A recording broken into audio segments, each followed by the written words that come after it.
Hi, friends. Host Eric here, host of Talking with Famous People.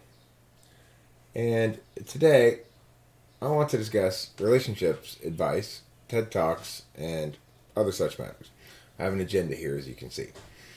First, I want to talk about a lady I watched. She had a video called Tips on Relationship Skills, basically. And what I found interesting was that she was more or less just saying, first of all, you need insight. And then she described an NI process with a TI process. So NI about other people, TI, NI about yourself, objective self criticism, stuff like that. But without cognitive function language, she had to describe it in somewhat more clumsy terms. And of course, without having cognitive function language or that lexicographical tool at her disposal, she doesn't understand that what she's doing is talking about attentional manners. She thinks she's talking about something universal. If you're giving people advice such as use NI, then depending on who you're giving that advice to, it's going to be easy to follow or difficult to follow. Rachel's going to be here in a little bit, by the way. This is a relationship thing. She's just going to the bathroom right now and told me to get started ahead of time. Get started without her, which I'm going to explain relates to this very clearly in a second. So, the other thing the lady said was basically put yourself in their shoes, an FI kind of understanding of things. Know what you want and be able to express it clearly. Uh, again, without using cognitive function understanding, she's telling people here's the universal. Know what you want clearly is a critical component of being in a successful relationship. Well, sort of. Sure, but for some people that's going to be easier said than done, right? It's difficult for me as an FI polar person, I'd say it's my blind spot, my own feelings, to know what I really want in any given circumstance. But I do learn over time what I don't want, and that might be a better piece of advice, therefore, is more universal. Know what you don't want. Number two, there was this dude we watched who says how to know if you're really in love or if you're really loved or something. I'm not sure. Anyway, early in that video, he described an instance where he said he made a joke about a woman being mad because the guy took the last piece of pie. If you really loved me, you'd have left that last piece of pie for me. Well, that's a very FI frame of reference. FE people don't think like that at all. In fact, Rachel and I are constantly competing with each other to leave the last thing. So there's always like one thing left as just sort of a libation for the gods because we're both FEing each other. There's that story called The Gift, which is by, I think, O. Henry, in which there's a couple who are at Christmas, and the guy has a watch that he loves a lot, and the lady has long hair that she loves a lot. And the guy sells his watch to buy her combs, and she gets her hair chopped off and sells her hair to buy him a chain for his watch. And, that's an FE battle, right? So not having an understanding of cognitive function lexicon or that frame of reference means that this guy's coming in and saying, here's an FI thing, and he's attributing it to gendered. Women do this. Well, FI women do that. FE women do the opposite. And then the other thing he said in the moral of his story, so to speak, at the end, he tells a story of what his job used to be. His job used to be that of holding mixers for that had more women in them than men, and trying to hook people up. I guess be like a dating a dating coach or something. I'm not sure exactly, but the point is, his girlfriend eventually said, "Listen, I don't feel comfortable you going to these mixers all the time. I want you to either break up with me or quit your job or change jobs." And he said he realized he didn't want to break up with her. He loved her, and so he made that sacrifice for her. And that's a sign of how it should be when you love somebody: is you're willing to make sacrifices like that, and prioritize. It's sort of there's this exchange of sacrifices made that show that you love the other person. Well, I really think that might be true for FI relationships, that there's an expectation of sacrifice. But in my relationship with Rachel, both of us expect ourselves to not impose on our partner in that fashion. We don't want our partner to do things they don't want to do. And that's sort of a universal rule for FE that it may not be in place for FI. I might think that a universal relationship rule is you should never try to you should never want your partner to sacrifice. It should always be. I came up with an example where I might have to ask Rachel to sacrifice, which is, let's say I was at a debate tournament, one of my judges didn't show up, the tournament was short of judges, they were going to drop my kid if we didn't have a judge, and I really needed Rachel to come fill in or something like that. I might have to impose upon her, and in that instance, I would expect her to accommodate. But that's a temporary sacrifice. Like, I'm asking her to sacrifice a day, not something big like her job or whatever. I don't think that in my opinion, if your partner is saying this big thing about you, like your job or how you are or whatever, what you do is running afoul of me being in a relationship with you, well, then you shouldn't have gotten with me in the first place, right?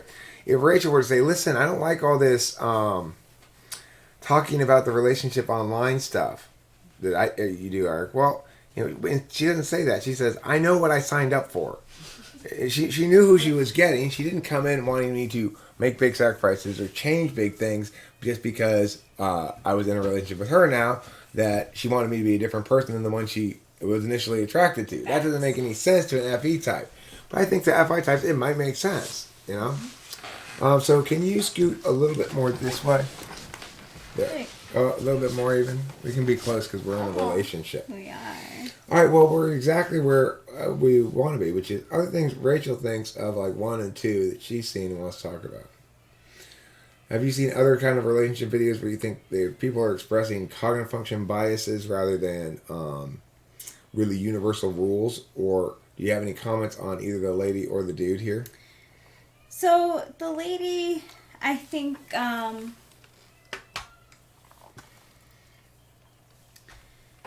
Well, I think she was speaking to an audience who... She's been divorced 3 times, right? That was the other lady. God. That was the lady who said, marry yourself. Yeah. Yes, okay. Yes. So that was another... Another approach to this whole thing was, she said, how do you know when you're marrying the right person? Well, you're marrying yourself. Yeah. It's like you're really just putting a ring on yourself. I forgot about that. And I think, well, okay, that's clickbait bullshit. That's not helpful about finding out what relationship you should be in or anything, or what's a healthy relationship or not a healthy relationship or anything. No. That's about how to be, see yourself as permanently single. And I'm not saying that's wrong, and it's possible that might be the right choice for some people. I think we can get into that at number 4A here. But go ahead, Rachel. I'm sorry. No, you're fine. The other lady was the one who we said was probably ENTJ. Yes, who was a little bit slower in her discussions. I think she was well thought out. And I think she wanted to be inclusive. Because what she said with the NITI thing, I thought she was right about. Like, if you want to be... Those are your first 2 absolute values. Yeah, right. But when it came to FI, not everyone knows what they want. Right. And to claim that knowing clearly what you want is a critical element in a relationship seems to be missing the point. It's like knowing what you want is not a relationship skill, really. No. It's a relationship skill would be about how to get what you want. But I think a better relationship skill from my perspective, and I don't know if this is universal or not, would be how to decide what to prioritize as a relationship skill. Yeah, right. I agree with that. And then with the guy,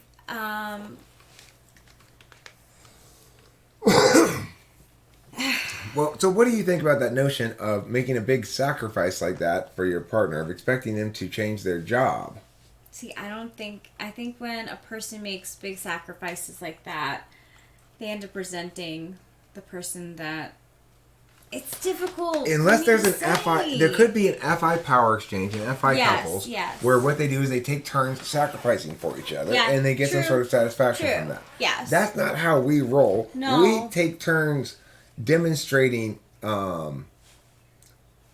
demonstrating that we don't want our partner not to do anything they don't want Yeah.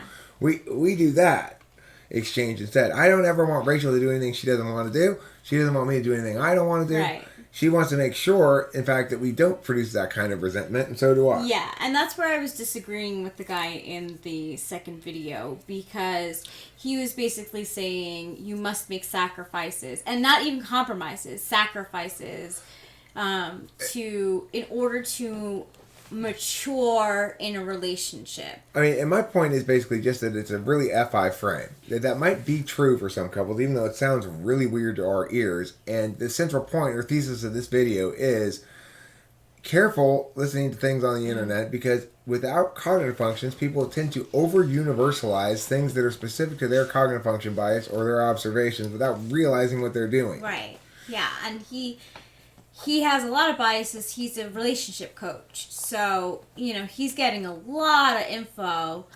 From bad relationships. Right, from bad relationships.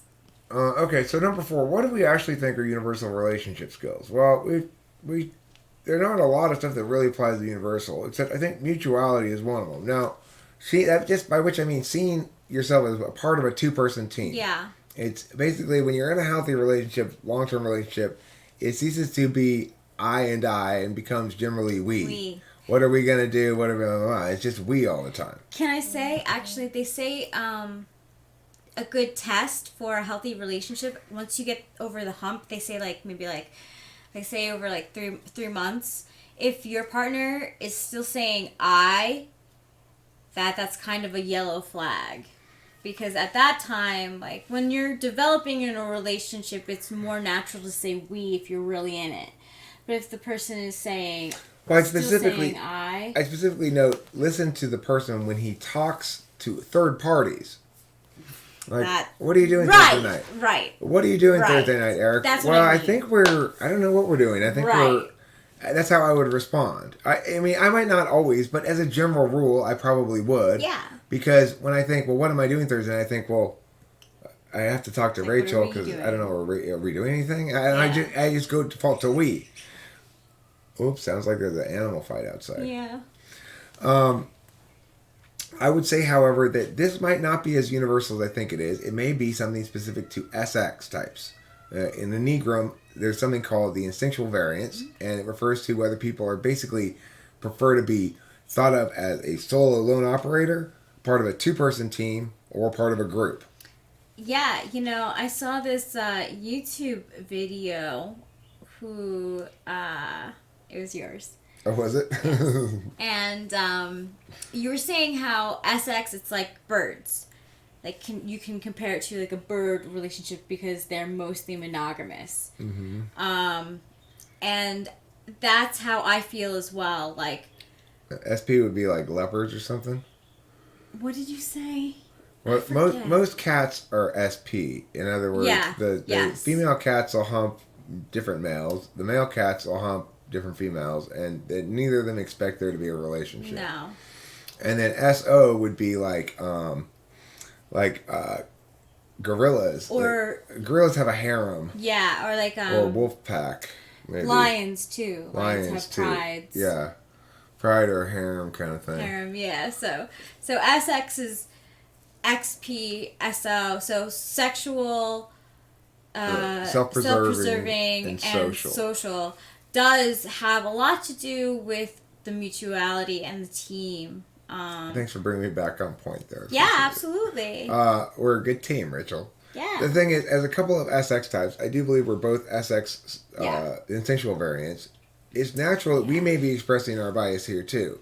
I think the best relationship is a 2-person team relationship where both people think of themselves as a 2-person team. Right. The last relationship I was in, the person was SP, and it didn't work out very well at all. She never did think of us as a we, really. And then prior to that, my marriage, I was with an SO person, and that didn't work out at all. And Rachel also had the same SO experience with an ESFJ, where it's like they want you to be, they think that you two need to be fundamentally think of yourself as part of a larger social circle, and that you're operating as a 2-person team in the sense that you're within that group seen as a couple. Right. it doesn't work either. No, not Now, if you're a sexual variant. so I basically think though you may have relationships that work out pretty well if you're both the same instinctual variant. Yes. For example, Kimberly's mother, who's a real estate agent, and her boyfriend Paul, who's an ISTP, both lived in separate houses. Were in a relationship, but saw each other occasionally, and they weren't sleeping around because they're both old, you know. Mm-hmm. But so it was a monogamous long term relationship, but it wasn't anything like our relationship at all. You know, it was two self preserving types who expected to be ships passing in the night regularly. That's their idea of a long term relationship, is sort of repetitive ships passing in the night rather than actually being part of a two-person team. Okay, so mutuality is kind of a question mark as to whether that's universal, but I think that the relationships that you see on TV or whatever that are like, oh, that couple is such a golden couple, they're probably SXSX. Yeah. Most likely. Or SO. SO. Yeah, but SX, they do, it's like that couple in the group that you see that they do like almost everything together. And they kind of look at each other with doe eyes like, aww. They're gonna leave early, probably from a social event together, you know? they just stick together. Yeah, a lot. Yeah. Rachel and I spend most of our time together. Occasionally we have days where we don't see each other much, like yesterday. Yeah. I slept most of the day. She was up. You know, we have different sleeping patterns, so we always have time apart, but we do spend much of our day together. All right. Anything else to say about mutuality? No. All right. Honesty. I think this is an absolute universal. Yeah. If you are doing stuff that requires you to lie to your romantic partner, then you have an unhealthy approach to the relationship. I even feel this way about white lies. Like, I know that there are times where I don't even like omitting stuff sometimes, but I realize that in other relationships, sometimes it's better to not say anything than to. But with my own partner, I feel honesty is the best policy. Like, I don't like keeping stuff from you. Right. Lying by omission is definitely a form of lying. It is. What I was going to say is there is something to consider in this equation of honesty, which is something called puffery. Now, an example of puffery is the Papa John's motto, better ingredients, better pizza. Okay?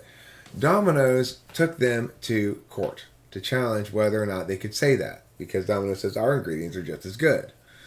And the court ruled it was just puffery, that it wasn't an actual claim to have better ingredients. It was just puffery, like the best pizza in town. Anybody can say that. You don't have to prove it. It's just puffery, okay? In other words, it's a subjective self-affirmation that's considered acceptable, not a claim of something factual, okay?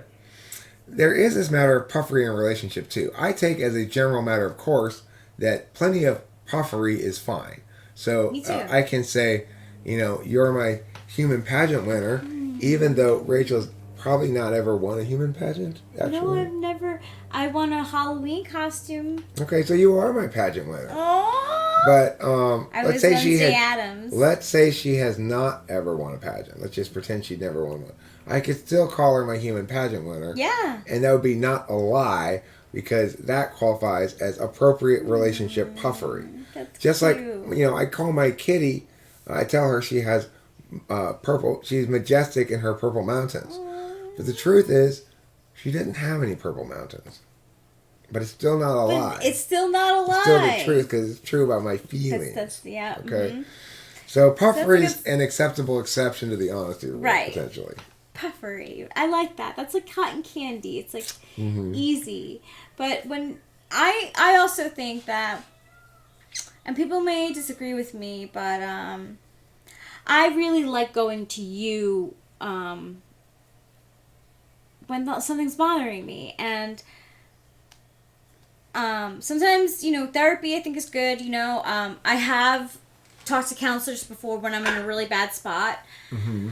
But most often, if something's on my mind, I want to vent to you.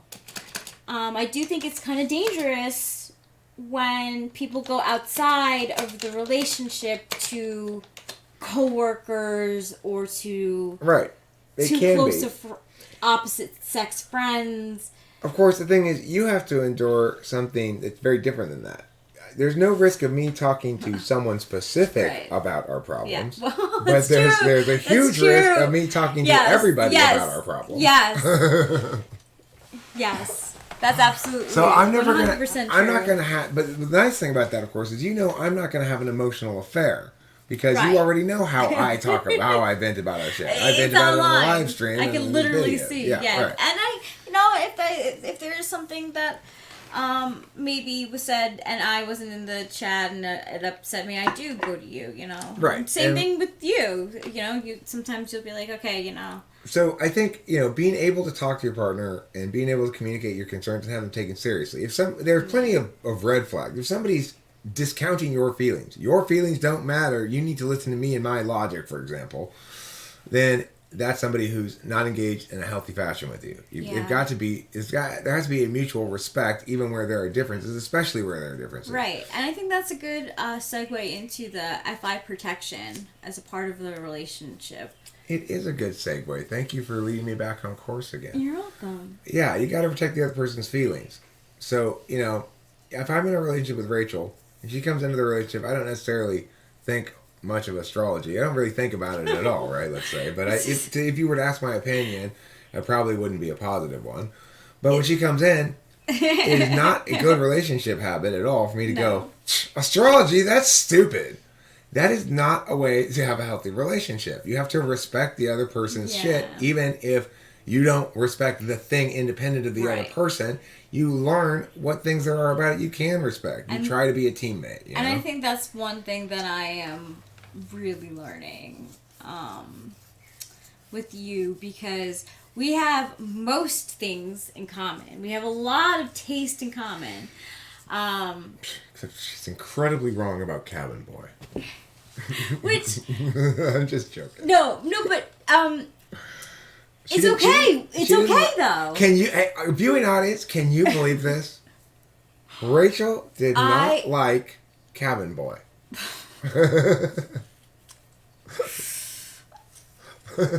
But I feel so bad. Well, everybody agrees with you mostly.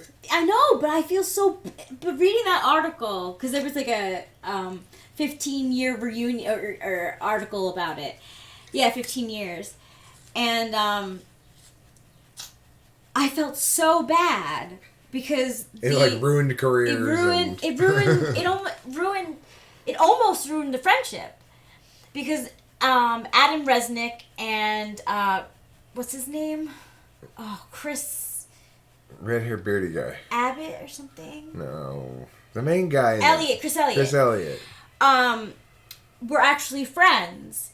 And they worked on the project together. And after Cabin Boy, they swore to each other that they would never work with each other ever again. And Adam Resnick and Chris Elliott do not like talking about the movie. It's like really, I felt very bad. But anyway. FI protection means knowing what you're, always seeking to not exploit and instead to protect partners' vulnerability areas. Because you care that they feel... The goal of a healthy relationship, in my opinion, is for both partners to feel very secure, loved, certain, and comfortable.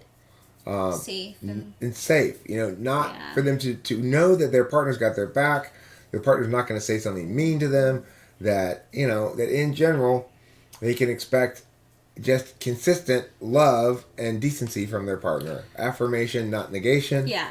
Criticism kills love, is a general rule.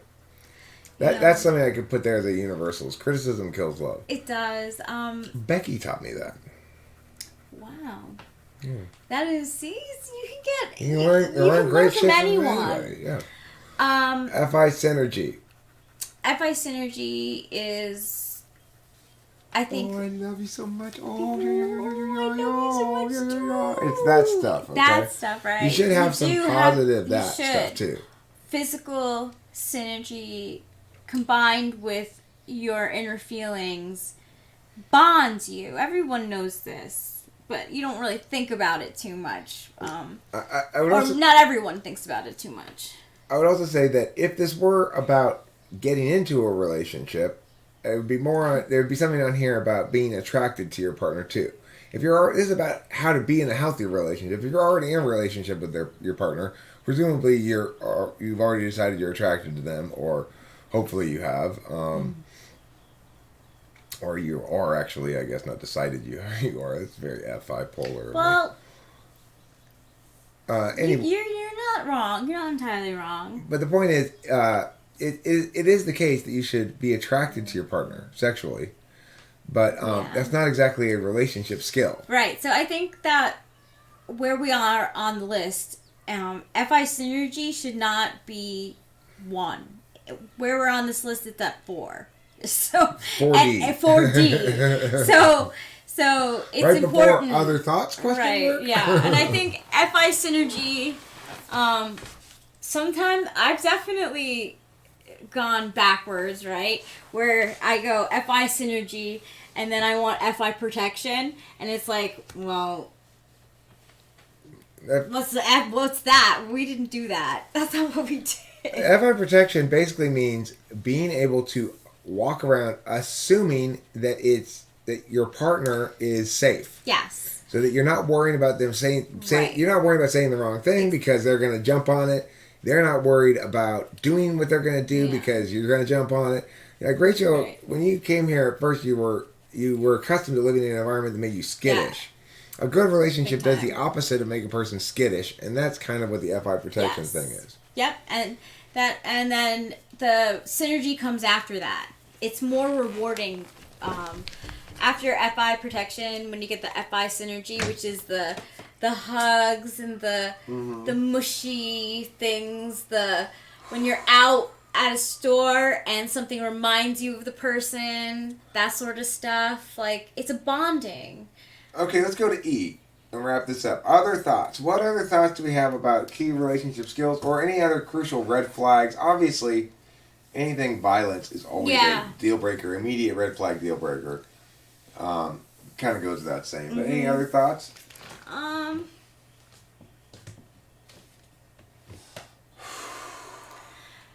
Well, it's tough. I don't know. I don't think I have much beyond what we have here. I would say that under mutuality, I would point out that there's some things that are kind of significant. Like Rachel and I both smoke a lot of weed. Yeah. So as a consequence, we both kind of need to be with somebody who's either totally okay with that genuinely. Yeah. Genuinely, not putting up with it, but is genuinely okay with it. Or we need to be with somebody who is like us. Yes. I think Rachel, I like to think of it as one good thing that I provide for Rachel that's something that makes me valuable to her is that this environment has given her access to a more consistent and probably higher quality stretch of marijuana than she would otherwise, that she's ever had before. Ever. So I like that. That makes me happy. As an FI polar person, I like to feel useful and needed by the other person because I don't have a clear sense of my own value as a person myself. And understanding cognitive functions is one of the ways in which I think it has allowed me to be much more relationship savvy than I would otherwise be. Yeah, I think I agree with you on that. I've definitely had experiences where the person was like, okay with something, but then the actual lifestyle... But they weren't actually okay with it. Right, and then it would cause a lot of fights, so... If you're putting up with something, that's not the same thing as being okay with it. No. All right. I think we hit. I think we did a good job here. Thanks for watching, everybody. Hopefully this video will be successful on the internets. 30 minutes. I hope so too.